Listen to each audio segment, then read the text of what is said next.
You know that old movie, While You Were Sleeping? Plucky Sandra Bullock pretends she's the fiancée of a coma patient.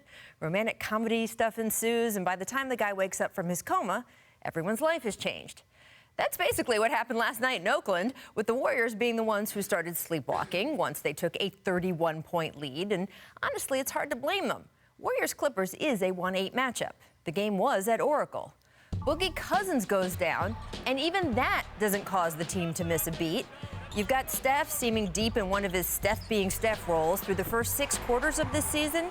He'd scored 60 points on 25 shots, including this nice little step back, after which he declared to the world, "I'm a bad boy." He said it twice, actually. Honestly, if you were watching this game and you decided to go to bed at halftime, no one could blame you. Steve Kerr would later say his Warriors players essentially did that too. But those Clippers, man, Plucky doesn't even cover it. This team is basically what would happen if you, took Sandra Bullock and then crossed her with a Rottweiler. And it starts with Doc Rivers. What did you tell them at halftime? That we were going to win. You know, just hang in there. Just hang in there long enough. I was honest with them. I said, I don't know how. I said, we're going to figure this out, but just hang in there. The how wasn't automatic. The Warriors did come out after halftime and actually increase their lead to that 31. That came on this KD and 1 jam. And now let's check in on the Clippers' win probability chart, shall we? At that point in the game, LA's odds of winning, look at this, Trace, 1/100th of a percentage point. Wow. That is bad for those of you playing along at home. But then Lou Williams started to do the things that are gonna earn him that 6th Man of the Year award again this season, pouring in 17 points in the 3rd quarter. Professional scorer. And of course, there was also Patrick Beverley, who has been running a clinic this series on how to annoy Kevin Durant. Remember in Game 1, Patrick managed to get both of them ejected, which, advantage Clippers. Last night, they were whistled for 3 consecutive fouls on each other in a span of 5 seconds. Seriously, there's 1, 2, 3. Beverley even managed to annoy KD at the free throw line, which is amazing. The Warriors finally managed to knock Beverley out of the game when he collected his 6th foul for this Oscar-level performance from Draymond. Yeah, in slow-mo. I mean, it's beautiful work.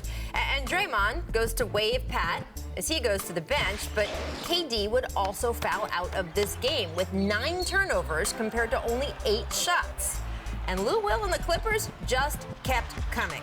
Woo. And coming. Steve Ballmer, honestly, at this point, I was wondering whether Ballmer might just spontaneously combust. We got to get him some new dance moves, right? man. And by the way, we have not seen him in public anywhere yet today, so possible. It could have happened. I do know for sure that Steph had one more dagger to throw. This 3, 58 seconds left, could easily have buried the Clippers. But instead, it was the rookie, Landry Shamet, who would have the final word, unleashing this bucket as calmly as if he had been in the league for years. Right. When it was all over, the Clippers had completed a 72-37 run to close the game, one of the largest comebacks in NBA playoff history, and also a new nickname courtesy of Rivers, who in the locker room told them, baby's kid style, we don't die, we multiply, we're roaches.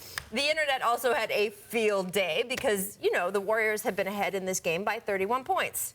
31, 3-1, yeah.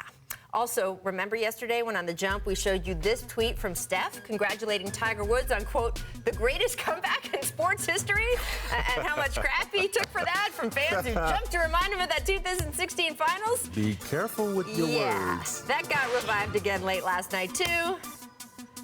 Thank you, Ringer. Of course, for a lot of viewers out there, none of this happened in real time. They only found out about it when they woke up this morning, which should be a lesson to everyone about the NBA playoffs, especially when the Clippers are involved. After all, a lot can happen while you were sleeping.